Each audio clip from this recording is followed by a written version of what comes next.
We're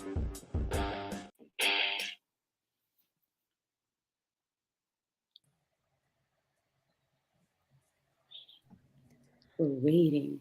Good morning, good afternoon, everyone. Welcome to the Cut the Shit, Cue the Genius show, where you are the geniuses.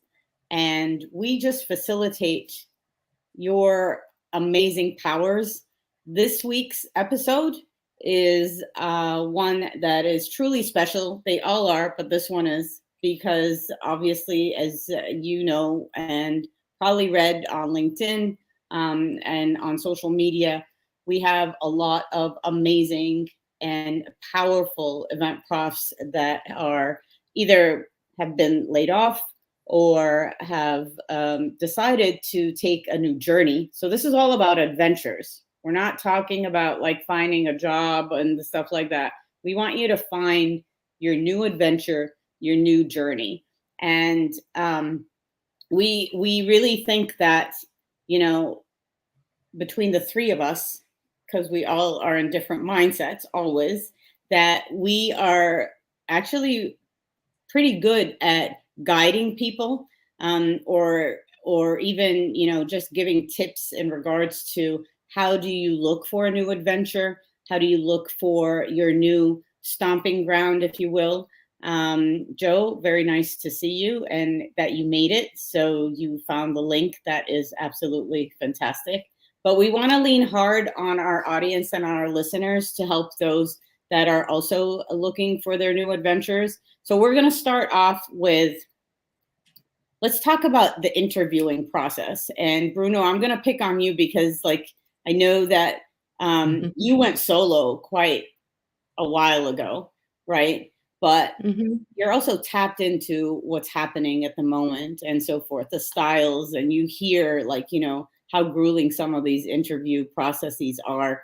So give us just three very random or very out of the box ideas when someone is going in to interview.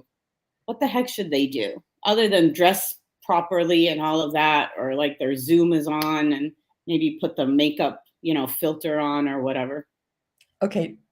Tip number one is don't cry during the interview. I have done that. The interviewer this was many millions of years ago. The interviewer just kept asking me, you know, what was it about, you know, your last job or, you know, stuff like that. And in my last job before that was our family business, which my mom sold. There was a lot of emotion attached to it. And I could not stop the waterfall of tears. So needless to say, I did not get that job. I think she thought, you know, Too what the hell emotional for me. is wrong with this woman? We don't have enough in our whatever fund for mental illness help. The second thing is try and find someone else that's already interviewed for the company, because a lot of times companies have this sort of set way that they do it. Like sometimes they do a group interview.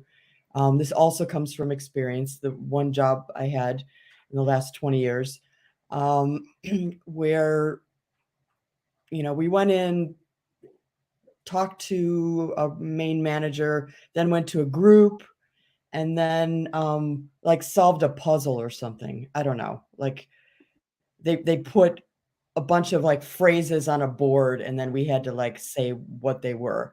And at the time, it was really sort of pre a lot of technology, and some of the phrases were, "What's a download?" in terms of an ad agency, and I'm thinking, I don't have any effing idea at the time, like a download. And so, yeah, finding someone that has interviewed with that company, which is probably a lot easier now through Glassdoor or, you know, some of the online, you know, review sites, to find out like what's their mode. Later, when I actually got the job, I was on one of the group interview committees, and that was also an interesting experience. Number three, I think it's always better to not overdress, but definitely dress one notch up. Like in ad agencies, they freaking wear pajamas to work. So, you know, I wouldn't suggest like that sort of uber casual look, because I don't know. I just, I'm a little bit old school compared to you ladies. I would at least wear, something clean, wrinkle free, and not, work jammas, no sweats and stuff, because I know people do wear that. They don't teach, I think, in schools anymore, Right. how to interview. Yeah. So the young people, if they didn't go to college and they're just interviewing straight out of high school, I don't think they really have any idea like what's sort of that level of etiquette. So those are the three off the top of my head things. I mean,